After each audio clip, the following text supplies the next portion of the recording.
for Julie to bring something of her story and her faith journey into this evening's service. So, Julie, I realise it's going to be very strange if we hand the microphone backwards and forwards. So I think the best thing is for me to say, in the same way as David asked some questions of Simon this afternoon, well, I know you've already asked, we've already discussed them and you've said what you're going to say, so how about I give the microphone over to you and you tell us how you came to faith and what God's doing in your life. Okay, and you've told me when to shut up, yeah?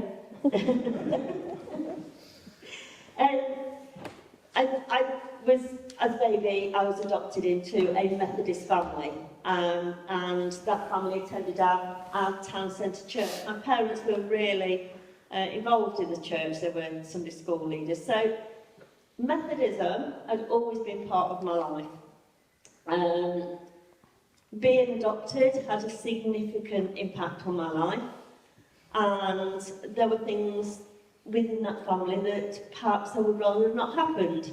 But I grew up and I was nurtured within that family, and to me it emphasises what it says in Deuteronomy 6 about training children and nurturing them in the faith in the home.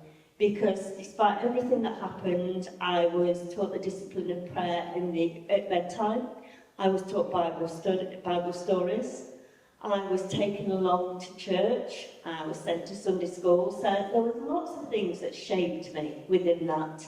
I can sort of identify a little bit, only a fraction, with John Wesley, who was a brand plucked from the burning, in that if I hadn't been adopted into that family, I don't think I'd be standing here now as a Christian. My birth family, who I am in touch with, and my mum is absolutely wonderful, but they are not Christian, and I think it's unlikely. But then God says in Jeremiah 29:11, I know the plans I have for you, so who knows? Some of that left me, if you didn't know me as a child, I was very timid, very scared, very self-conscious, no self-confidence whatsoever.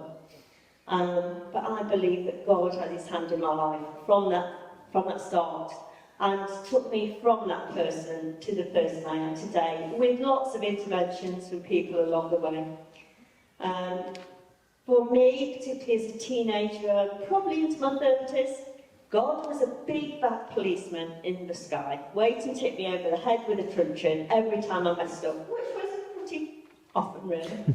Well, it still is, but I don't now think he's a big bad policeman in the sky. Through lots and lots of interventions, lots of experiences, God revealed himself as a loving Heavenly Father. There was a lot of significant points, but I would say my journey has been an Emmaus road, not a Damascus road. So I think I've never not believed in God, but there have been significant points, like when I was 14, I decided that I wanted this Jesus guy that I'd heard about. I did want him to be part of my life, and the feeling I had after that was immense. And there's been other things like that have shaped me. One of the questions that David said, what is God doing in your life now?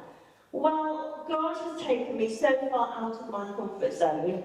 In both the roles I am doing now, it is just unbelievable. For 14 years before this, I was a children and families worker within the Methodist Church, mostly consistently, a couple of forays out.